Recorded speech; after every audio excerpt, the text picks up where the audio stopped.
Alam mo ba na pwedeng ipahinto ang bahay na pinapagawa mo kung wala kang building permit? Ang building permit ay hindi lang papel. Ito ang garantiya na ligtas, legal at compliant ang bahay mo. Tinitiyak ang structural safety, proteksyon laban sa multa at stop work orders. Mas madaling maibenta o maipang-loan ang property mo dahil kompleto sa dokumento.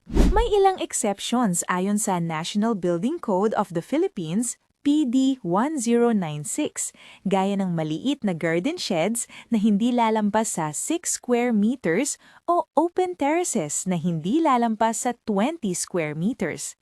Pero tandaan, halos lahat ng major construction ay kailangan ng permit. Kung gusto mong matuto pa ng ganitong practical tips, follow and subscribe sa Go Video Maker, ang AI-powered video agency na nagbibigay ng kaalaman at inspirasyon. Huwag kalimutan, building permit muna bago simula ng construction.